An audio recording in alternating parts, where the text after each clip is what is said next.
All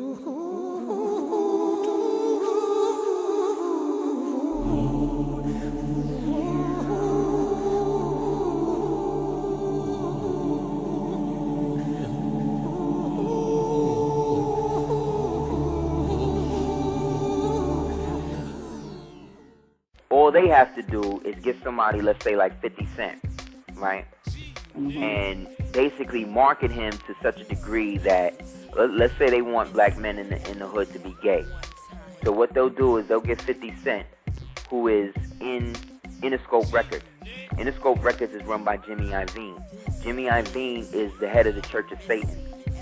So what he does is he dictates what 50 is going to do. I want you to wear this shirt. I want you to wear that shirt. I want you to wear something that makes you look real, like, thick or whatever. But, like, I want you to wear a T-shirt that almost looks like a bra. Then what happens is all of the dudes in the hood see that, and they think that that's hot, so then they go get shirts, and pretty soon they wearing bras, too. You see what I'm saying? Because they know that if they can get one black man and put him into the upper stratosphere of fame, the seduction or the energy of the type of fame they have, again, is the glamour. And it will make other people who are less fortunate want to aspire to get the same thing. So this way I get 50 soul, but then I get all the souls that want to be like 50 soul too. Like, I want you to wear a T-shirt that almost looks like a bra. Then what happens is all of the dudes in the hood see that, and they think that that's hot, so then they go get shirts, and pretty soon they wearing bras too. You see what I'm saying? I have a section on Eminem, and I say, well, listen, Eminem is supposed to be the next coming of Christ, according to white people in hip-hop. Because white people think they done successfully stole the hip-hop frequency. So let me tell you how it went down. It went down like this. Eminem positioned himself as the long-awaited Christ. Why do I say that? Because the name of his group is what? G12, right? Right. And it's only 6 of them. It's 6 brothers with 2 personalities apiece, right? So he called the group D12. Those are the disciples, the 12 disciples of Jesus. You understand what I'm saying? And that's how Eminem positioned himself. So Eminem became all of these kind of messianic voices. He has 4 and 5 names that he go by. You understand what I'm saying? Right. Letting you know that he's swift and interchangeable. You see, all he did was steal the God frequency. Because the first thing we did in hip-hop is what? You come into the game, you change your name. Right. Eminem positioned himself as the long-awaited Christ. Why do I say that? Because the name of his group is what? G12, right? Right. And it's only 6 of them.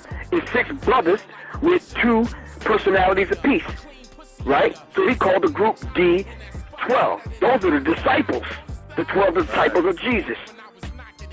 You understand what I'm saying? And that's how Eminem positioned himself. So Eminem became all of these kind of messianic voices. He has 4 and 5 names that he go by. You understand what I'm saying? Right.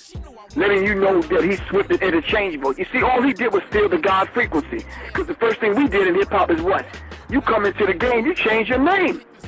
Right. The 12 disciples of Jesus. You understand what I'm saying? And that's how Eminem positioned himself. If you look at the media as a whole, and then you look at the music industry in particular, there's only about 4 to 5 major labels that are out there now. Major labels that get together and they decide what's going to be number 1 in the music industry, what kind of trend, what kind of paradigm shift we're going to have in hip-hop. Wait a minute, hold up. You're saying that the competing labels get together and decide what's going to be number 1. Yes, when it comes to their survival, they will get together. Russia and America will get together. They don't care nothing about sitting down talking when it comes to their survival. These people don't get together, and multinational corporations don't buy into hip-hop to advance their cause. This is exactly what's going on. Brother, I thought that was illegal in the United States. Oh, that's not. I thought it was called collusion. We might want to get Paul Porter on the phone because payola is real, man. We won't even seriously ask them some serious questions when we interview them.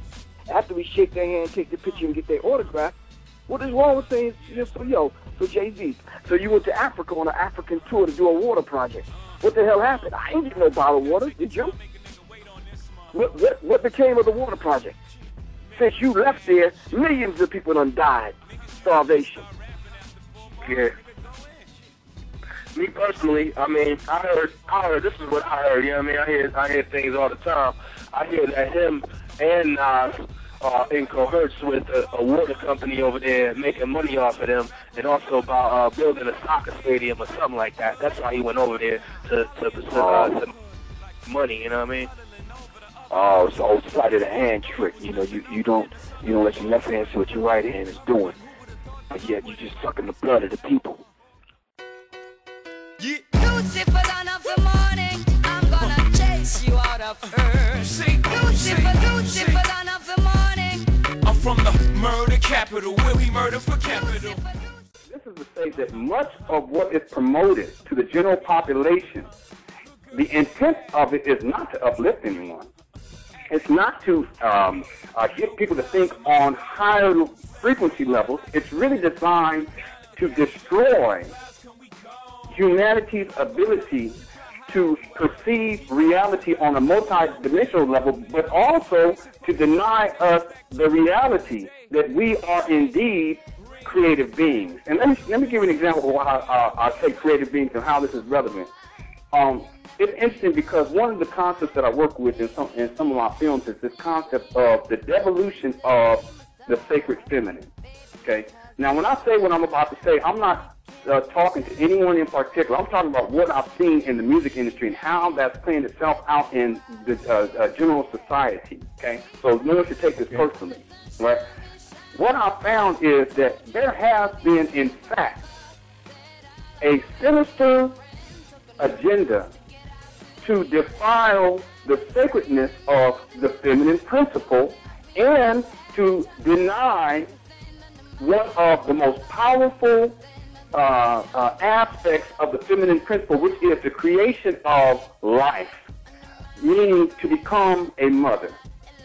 Right now, having that said, when we talk about the entertainment industry, most of what is being promoted nowadays deals with what I call the whore archetype.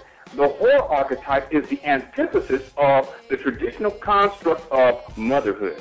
Okay? Now, when we talk about motherhood, what we talking? Let me give you an example of what I mean by motherhood. I'll bring it all back around. But when we talk about motherhood, what does it mean? Really? Essentially, what does it mean to be a mother? Right? We can ask the same question to men. What does it mean to be a father? Right? What does it mean to be a man? What does it mean to be a woman? Like, these are questions that we have to ask ourselves and define for ourselves, not allow media to define. Because ultimately what we see in the music industry is what they define womanhood as is this whore archetype.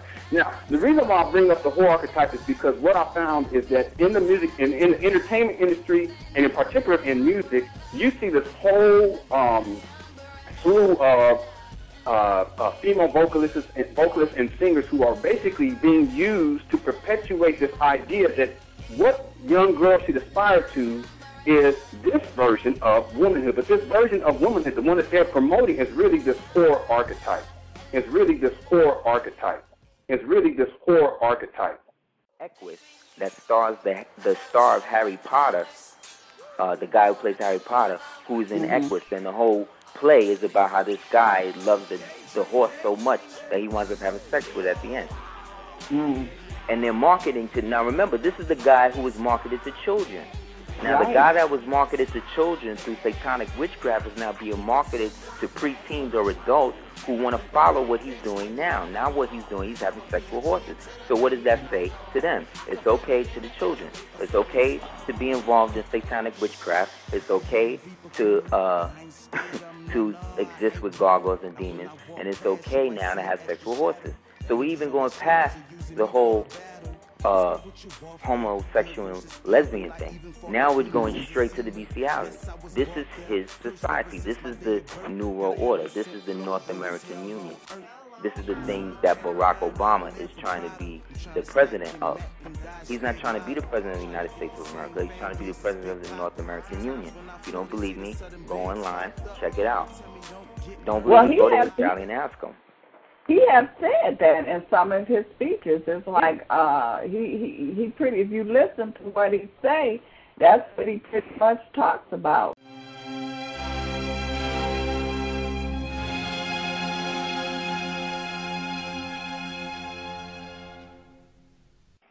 when did hip-hop change to those negative image? When and why did it change to those negative image? When it seemed like it used to be market-driven, it seems like the powers that be to me now are actually driving the market in a particular direction.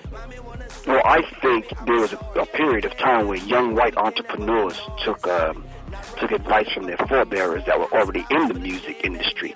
And you know, a minute was as R&B started to fade off and die because everyone was making love songs. I think when hip hop came to birth, it got through those first 10 years, and then the golden age of hip hop